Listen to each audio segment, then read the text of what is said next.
संसद भवन के परिसर में आज विरोधी दलों ने जो प्रदर्शन किया वो उन पर ही लगता है भारी पड़ गया है।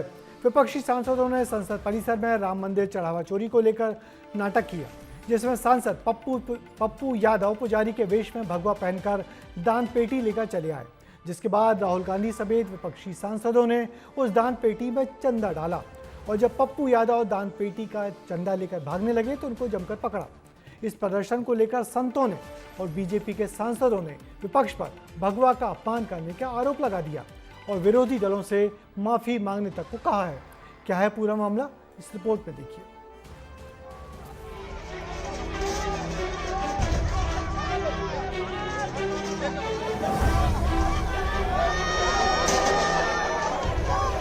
भगवा चोला ओढ़े पप्पू यादव सदन में आए। परिसर में उन्होंने 2 दान पेटियां रखी और जमीन पर बैठकर एक संत की तरह भूमिका निभाने लग गए। उनके पीछे विपक्ष की भीड़ थी। मुद्दा था राम मंदिर में हुई चढ़ावा चोरी का। सदन में पेपर लीक के मुद्दे के बाद अब राम मंदिर में हुई चढ़ावा चोरी का मुद्दा गरमाने लगा है।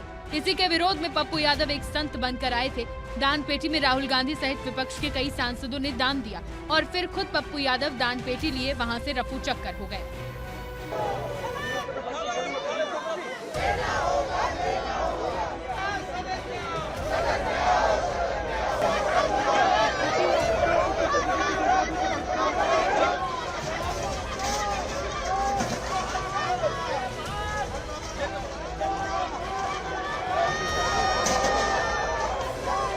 तन में शिव, जीवन में शिव, चरित्र में शिव, चिंतन में शिव, विचार में शिव, ईमानदारी में शिव, शिव ही शिव, राम ही राम।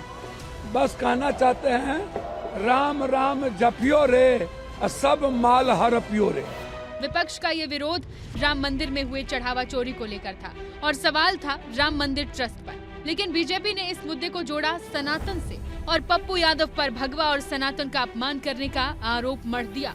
आज जो घटना हुई है ये कोई एम्फी थिएटर नहीं है या गली नुक्कड़ चौराहा नहीं है, ये संसद का प्रांगण है जहाँ से देश के लिए संदेश जाता है, देश की अंतर्राष्ट्रीय जगहों पर संदेश जाता है। जो लोग चंदा चोरी के लिए जिम्मेवार बड़े पदों पर बैठे उनके खिलाफ कोई कार्रवाई नहीं हुई और हमारी ये मांग है कि इस चंदा चोरी के जो मुख्य दोषी है उनके खिलाफ भारत सरकार कार्रवाई करे। कांग्रेस हो या सपा हो, जो वोट के खातिर सनातन को बदनाम करने का काम किया है, इसका बदला सनातन लेगा। सदन के बाहर फैली प्रदर्शन की आग ने चिंगारी सदन के अंदर भी बिखेरी। लोकसभा में कार्रवाई शुरू हुई। विपक्ष ने हंगामा किया तो अध्यक्ष ओम बिरला ने पप्पू यादव पर भी तंज कस दिया। इसके बाद हंगामा बरपा और कार्रवाई को स्थगित करना पड़ा। मान्य सदस्य तो वेश बदल कर संसद में जिस तरीके से पहनकर आते हैं, मेरी उन मान्य सदस्यों को चेतावनी है। संसद या संसद के परिसर में मुझे कई मान्य सदस्यों ने मिलकर और लिखकर दिया है कि संसद भवन और संसद परिसर की पवित्रता बनी रहनी चाहिए, मर्यादा बनी रहनी चाहिए। राजनीतिक गलियारों में इस पूरे प्रदर्शन को सनातन के अपमान से जोड़ा गया। लिहाजा अब सनातन के गलियारों से भी पप्पू यादव के खिलाफ विरोध के सुर तेज हो गए हैं। जो मंदिर में चोरी हुई वो किसी भगवादारी ने नहीं करी।